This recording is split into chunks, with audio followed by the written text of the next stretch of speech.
सियावर राम जय जय राम, मेरे प्रभु राम जय जय राम। जय मंगल भवन अमंगलहारी, इंद्रवहु सुदशरथ अजर विहारी। दीन दयाल विरुद्ध संहारी, अरहुनाथ मम संकट भारी। आज के रामायण के प्रवचन में श्री शिवजी कथा। एक बार ऐसा संयोग हुआ कि परमात्मा श्री राम की दिव्य लीला देखकर शिवजी को तो तनिक भी मोह नहीं हुआ, परंतु सती के मन में थोड़ा विकल्प हो गया। उनको शंका हो गई कि निराकार ब्रह्म तो सर्वव्यापक है, वह नर के आकार में राम कैसे हो सकता है। शिवजी सती को समझाते हैं, परंतु सती जी का मन मानता नहीं है। शिवजी और सीता जी की यह दिव्य कथा है। गोस्वामी तुलसीदास जी ने अपनी रामायण में शिवजी की वंदना करके इस शिव कथा का वर्णन किया है। एक समय नारद जी विंध्याचल पर्वत के पास गए और उनसे कहा, जगत में सबसे बलवान मेरु पर्वत है। सूर्य नारायण मेरु पर्वत के पास जाते हैं तो पास कौन आता है। नारद जी की समस्त लीला समाज को सुखी करने के लिए होती है। बाहर देखने पर लगता है कि नारद जी सब जगह कलह लगाते हैं, परंतु उस सब में समाज का कल्याण समाया होता है। नारद जी ने विंध्याचल पर्वत से कहा, क्या तुम मेरे मेरु पर्वत जैसी शक्ति है? तुझमें कुछ शक्ति हो तो तू भी बढ़कर दिखा। विंध्याचल बढ़ने लगा।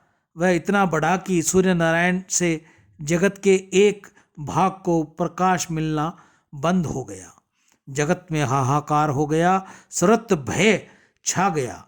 उस समय देवता अगस्त्य ऋषि के पास गए। विंध्याचल अगस्त्य ऋषि का शिष्य था।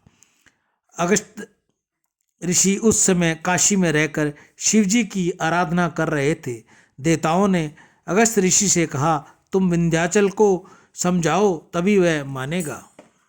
विंध्याचल पर्वत को बढ़ने से रोकने के लिए अगस्त्य ऋषि को काशी छोड़कर दक्षिण भारत जाना पड़ा। उससे उसको बहुत दुख हुआ। काशी में जीवन सफल होता है और मरण भी सुधरता है। मरण मंगल मरण यंत्र सफलम यंत्र जीवितम। जीव काशी में गंगा किनारा छोड़कर स्वर्ग में जाता है तो कौवे भी हंसते हैं, मूर्ख है, गंगा किनारा छोड़कर जाता है। काशी के गंगा किनारे की इतनी महिमा है। गंगा में स्नान करते हुए अगस्त्य मुनि की आंखें सजल हो गई। गंगा स्नान फिर कब प्राप्त होगा? माँ गंगा प्रकट हुई। उन्होंने अगस्त्य मुनि से कहा, तुम दक्षिण में जाओ, मैं वहीं आऊँगी। अगस्त्य मुनि काशी विश्वनाथ के दर्शन करने गए। आँखों से आशुपात हुआ। अब कब दर्शन होंगे? काशी विश्वनाथ का वियोग उनको दुसह लगने लगा। उस समय श्री शंकर भगवान ने कहा, तुम वहाँ जाओ, पीछे पीछे मैं भी वहाँ आऊँगा। अगस्त्य ऋषि काशी छोड़कर विंध्याचल के पास गए। गुरुदेव के आगमन से विंध्याचल पर्वत को आनंद हुआ। उसने गुरुदेव को साष्टांग दंडवत प्रणाम किया। उसी समय गुरुदेव ने आशीर्वाद देते हुए कहा, भाई मैं दक्षिण यात्रा करने जा रहा हूँ। मैं यात्रा करके वापस न आऊँ तब तक तुम उठना नहीं, इसी तरह लेटे रहना। गुरुदेव की आज्ञा हुई। इस कारण से विंध्याचल बेचारा पड़ा ही रहा, आज तक भी उठता नहीं। मुनि आज आवेंगे, कल आवेंगे, परसों आवेंगे, इसी आशा में बेचारा पड़ा ही रहता है। परंतु अगस्त्य ऋषि दक्षिण यात्रा करने जो गए उसके बाद आए ही नहीं। अगस्त का वायदा पूरा होता ही नहीं और विंध्याचल पर्वत साष्टांग करके लंबा होकर जो पड़ा तो उठता ही नहीं। अगस्त्य मुनि दक्षिण भारत के मलयाचल पर्वत पर बैठकर भगवान शंकर का ध्यान करते हैं, पंचाक्षर मंत्र का जाप करते हैं, मन में गंगा माँ का स्मरण करते हैं, भगवान शिव का स्मरण करते हैं। उनका प्रेम देखकर समस्त देवता अगस्त्य मुनि से मिलने गए। लेटे पड़े विंध्याचल को देखकर सबको आश्चर्य हुआ। देवता मलयाचल में आए, काशी छोड़ते समय अगस्त ऋषि ने शिवजी से कहा था मैं पीछे से वहां आऊँगा। उनके अनुसार ऋषि को दर्शन देने भगवान काशी विश्वनाथ भी श्री सीता जी के साथ दक्षिण भारत गए। अगस्त मुनि बड़े अधिकारी हैं। भगवान शंकर ने उनको राम मंत्र की दीक्षा दी। संक्षेप में रामायण की कथा सुनाई। अगस्त ऋषि को कृतार्थ करके भगवान शंकर सीता जी के साथ दक्षिण भारत से वापस लौटते हुए दंडकारण्य में से जा रहे थे। उसी समय दंडकारण्य में राम जी लक्ष्मण जी के साथ जा रहे थे। रावण सीता का हरण कर चुका था। सीता लंका में श्री राम श्री राम श्री राम कहते हुए राम जी के वियोग में विलाप करती थी। उसी समय भगवान रामचंद्र ने एक नाटक रचा और सोचा कि मैं भी सीता जी के वियोग में रुदन करूं। मुझे सीता जी का वियोग सहन होता नहीं। भक्त भगवान के लिए रोते हैं तो भगवान भी भक्तों के वियोग में सहन कर नहीं सकते और परमात्मा व्याकुल होकर रोने लगे।